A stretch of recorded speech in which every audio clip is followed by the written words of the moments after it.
오늘도 클릭해주셔서 감사합니다. 구독과 좋아요 부탁드립니다.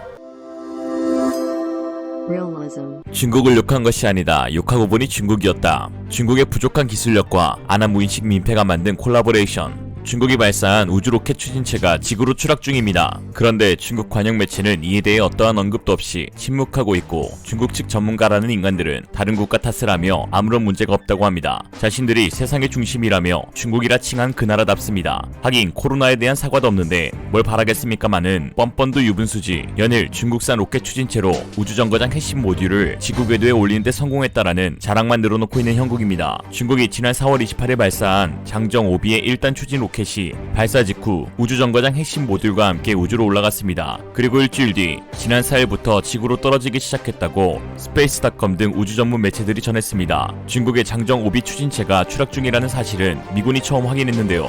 언론 매체에 따르면 마이크 하워드 미국 국방부 대변인은 지난 4일 성명을 통해 미군 우주 군사령부에서는 중국 장정 5B 추진체가 지구 궤도를 선회하면서 대기권에 서서히 진입하고 있음을 확인했고, 이 추진체는 오는 5월 8일을 전후해 추락할 것으로 추정되는데 추락 지점이 정확히 어디인지는 예측하기 어려운 상황이라고 밝혔습니다. 이 소식을 들은 네티즌들은 재수 없으면 내위로 떨어질 수 있는 것 아니냐며 어떻게 중국은 제대로 하는 게 없냐고 강하게 질책하였습니다. 장정 5B 추진체의 실시간 추적은 미군 우주군사령부 제18 우주관제중대에서 맡았다고 하워드 대변인은 밝혔습니다. 그러면서 우주 쓰레기를 추적하는 단체 등에 추진체의 추락 궤도 정보를 제공하겠다고 덧붙였습니다. 자기 쓰레기는 자기가 치우는 거라고 유치원 때에도 배우는데 이래서 교육이 중요합니다. 못 배워서 그래.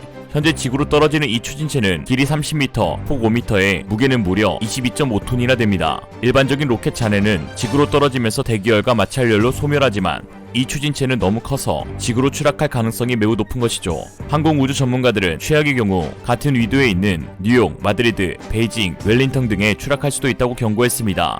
베이징 시진핑 머리 위로 떨어지길 바라봅니다. 중국이 미국에 뒤처질까 우주산업에 힘을 쏟는 거는 뭐 이해라도 하겠는데 할 거면 똑바로 해야지. 별의별 민폐란 민폐는 다 끼칩니다. 그러니 제발 하고 싶은 거 하지마. 그냥 좀 가만히 있으면 좋겠네요. 중국이 우주로 쏘아 올린 대형 물체가 지구로 추락한 것은 한두 번이 아닙니다. 2018년 4월 남태평양의 우주정거장 텐궁 1호가 추락한 적이 있는데요.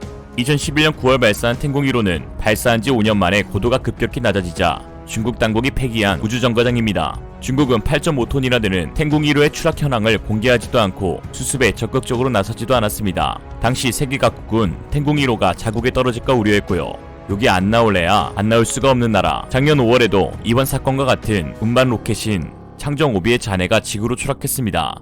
당시에는 다행히 아프리카 북서부에 있는 모리나티 인근 대서양에 떨어졌는데요. 미국 우주군에 따르면 당시 떨어진 로켓 잔해는 1991년 이후 통제장치 없이 지구로 재진입이 가능한 가장 거대한 물체로 확인되었습니다. 물론 중국 말고도 우주로켓 발사국들 가운데 추락하는 경우는 종종 있습니다. 그러나 중국이 문제가 되는 것은 로켓의 규모가 가진 기술력에 비해 너무 거대한 데다 통제장치를 탑재하지 않아 추락 시 인명피해 가능성이 크기 때문입니다. 역시나 기술력 부족이 원인이죠. 일반적으로 로켓에서 떨어져 나온 부속품 대부분은 지구 상공에 진입하면서 타버릴 가능성이 높지만 일부 작은 조각들은 끝까지 살아남아 지구에 추락할 수 있습니다. 잘할 수 있는 게 하나도 없는데 하고 싶은 게 많으면 이 꼴 나는 거죠. 또 지금까지 몇몇 우주선들은 지구로 재진입하거나 예상치 못한 상황으로 추락하게 될 경우 안전한 위치에 떨어질 수 있도록 조종하는 장치를 탑재하고 있지만 중국의 장정 5B에는 이러한 장비가 없기 때문에 사람이 사는 지역에 떨어져 피해가 발생하기도 하였습니다. 그 가운데 중국 당국이 가장 숨기고 싶어하는 과거 장정 3호 추락 참사 사건을 빼놓고 이야기할 수가 없습니다. 지난 1996년 2월 장정 3호B 로켓을 발사하는 과정에서 발사된 지 얼마 되지 않아 어이없게도 추락하는 사고가 발생해 인근 지역 주민 500명이 사망한 사건입니다. 그러나 중공은 이러한 사실을 철저하게 은폐하고 있죠. 중국은 당시 성명을 통해 사고로 사망한 사람은 6명일 뿐 일부 네티즌들이 제기한 최소 500명 사망설은 사실이 아니다라고 밝혔습니다. 그러나 이를 믿는 사람은 아무도 없습니다. 당시 살아남은 마을 주민에 의해 촬영된 영상을 보면 지역은 완전히 초토화가 되었고 사람의 모습은 일절 보이지 않았으며 멀쩡했던 건물들은 폐허로 남았습니다. 그리고 공안에 의해 외신과 마을 주민 인터뷰는 철저하게 금지되어 정부가 이딴 속을 시켰다는 후문입니다. 이 참사는 중국식 메이드 인 차이나 우주기술의 문제일 뿐만 아니라 주민들을 생각하지 않는 발사대의 기본적인 위치까지 문제였습니다. 로켓이 발사된 시창 우주기지는 주위에 민가가 있는 위치로 심지어 마을 주민들은 로켓이 발사될 때마다 구경하기도 했다 합니다. 상황이 이렇다 보니 로켓이 추락했을 경우 당연히 큰 인명피해를 낼 수밖에 없었던 것이죠. 사망자는 최소 500명으로 추정되지만 중국의 언론 통제로 인해 정확한 인명피해 규모는 알려지지 않았습니다. 이런 상황 속에서 미국은 중국을 강하게 규탄하며 우주 공간에서의 책임 있는 행동을 촉구하고 나섰습니다. 중국이 쏘아올린 큰 로켓에 전 세계가 제발 자국만큼은 피해가길 간절히 바라고 있으니 이건 뭐 피해 랜덤 박스도 아니고 뭡니까 정말.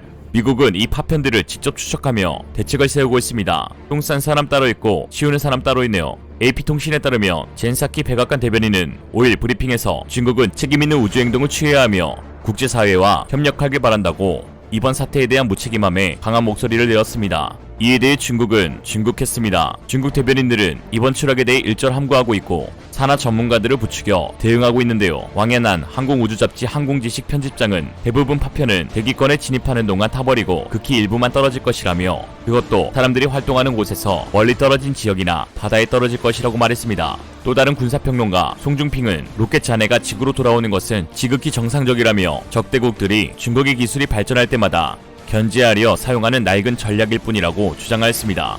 로켓 잔해가 지구로 돌아오는 지극히 정상스러운 일이 꼭 중국 본토에서 일어났으면 좋겠습니다. 제 예상으로 로켓이 떨어진 뒤 왕원민 중국 대변인이 나와 피해 국가 초기 대응 부족이 주요 원인이며 로켓 잔해는 중국 것이 아니라 미국 것, 앞으로 허위사실에 엄중 대처할 것이라고 할 것 같네요. 현재 중국은 미국에 이은 자칭 G2로 세계 패권을 양분하려는 욕심에 항공우주 산업에 크게 비중을 두어 우주 경쟁 시대를 열고자 하는 야욕을 품고 있습니다. 2차 대전 후 소련과 미국의 우주 경쟁은 국가 간 자존심 경쟁이 불러온 인류 역사상 과학과 기술이 가장 단기간에 성장을 이룬 시기이며 국가 주도로 우주 진출을 목표로 하여 여러 과학 기술들을 개발하는 과정에서 패권 국가가 형성이 되었습니다. 그리고 이제 중국은 소련의 뒤를 이어 미국에 대항하는 G2 국가가 되고자 하는 중국몽을 꾸고 있습니다. 그러나 실상 중국은 소련에 비해서 밀려도 한참 밀립니다. 중국이 지금 그래도 입에 풀칠이라도 할 수 있을 정도 경제가 성장한 것은 미국의 용인하에 이루어진 것으로 미국의 도움 없이 중국이 앞으로 성장할 가능성은 없다고 봐도 무방합니다. 실제로 미국의 중국 제재가 큰 효과를 얻었고 중국은 미국의 소나기에서 벗어나기 위해 1대1로 하나의 중국 원칙을 내세우며 세력 확장에 목숨을 걸고 있죠. 작년 12월 21일 미국 상무부 공식 웹사이트에는 군사와 긴밀한 관계를 유지하고 있는 중국 기업 제재 리스트가 공표되었습니다. 총 58개의 중국 회사가 이름을 올렸는데요. 미국 정부는 이미 이들 실체를 중국 및 분쟁 지역에서 군사적 목적으로 최종 사용되거나 군사 최종 고객에게 이전된다고 확정지었습니다. 리스트에 오른 중국 기업은 미국의 상품과 기술을 구매하는데 광범위한 제재를 받게 된다는 것을 의미하고 이는 곧 중국 기업 기술력의 쇠퇴이자 중국 국가 경쟁력에 몰락을 가져온다고 볼 수 있습니다.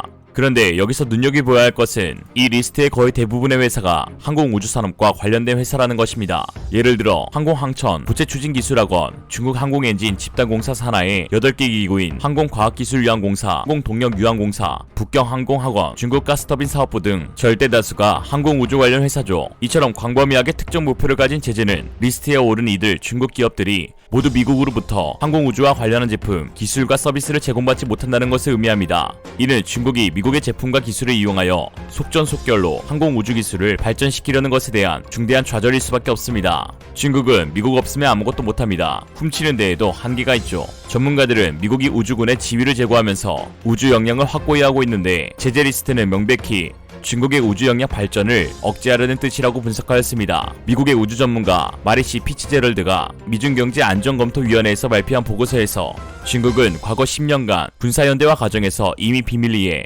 우주를 통제할 청사진을 만들었고 21세기의 글로벌 우주전에서 우세를 장악하고자 시도하고 있다며 중국은 확실히 이미 글로벌 우주전의 최대 위협이 되었다고 미국의 경계를 촉구하였습니다. 작년 12월의 제재는 트럼프 행정부 때의 제재로 아직까지 철회되거나 축소되지 않았습니다. 일각에서는 바이든 행정부로 정권이 교체되면서 대중 제재가 대규모 철회될 가능성에 대한 우려를 표했으나 바이든 행정부는 트럼프의 중국 다루기는 옳았다며 대중국 정책을 그대로 견제할 것을 밝혔습니다. 실제로 지난 4월 9일 바이든 대통령은 중국 슈퍼컴퓨터를 개발하는 업체와 연구기관 등 7곳을 금수 조치에 취하는 등 블랙리스트에 추가하였습니다. 조 바이든 행정부가 출범한 이래 중국 기업에 제재를 가한 것은 이번이 처음으로 미중 기술 갈등이 한층 높아질 전망입니다. 블랙리스트에 추가된 것은 슈퍼컴퓨터 부분에서 세계 순위 1위를 달린 션웨이 타이후즈광을 개발한 국민 슈퍼컴퓨팅 센터와 텐진 피튬 정보기술, 상하이 고성능 지적회로, 디자인센터, 소네이 마이크로 일렉트로닉스 등으로 브리핑을 한 미국의 지만 어만도 상무장관은 슈퍼컴퓨터는 핵무기, 로켓 등 첨단 무기 개발에 빠질 수 없는 것이라며 중국이 군 현대화에 미국 기술을 활용하는 걸 막기 위해 모든 권한을 행사하겠다고 엄명하였습니다. 미국을 포함한 세계가 너나 할 것 없이 모두 중공을 까는데 앞장서고 있습니다. 아니, 정확히 말하면 민폐를 끼쳐 욕을 했는데 그게 다 중국 짓이었던 것이죠. 코로나에 이어 이제는 우주 로켓 쓰레기까지 상상할 수 있는 온갖 다채로운 피해를 끼친 중간이 없는 중국. 이런 말이 있죠. 소국이라 하기에는 쓸데없이 땅이 크고, 대국이라 하기에는 속이 너무 좁고, 중국이라고 하기에는 하늘짓의 중간이 없으니 이를 총체적 난국이라고 한다. 이상으로 리얼리즘이었습니다. 여러분의 생각은 어떠신가요? 현명하고 지혜로운 여러분의 의견을 지금 댓글에 남겨주세요. 감사합니다.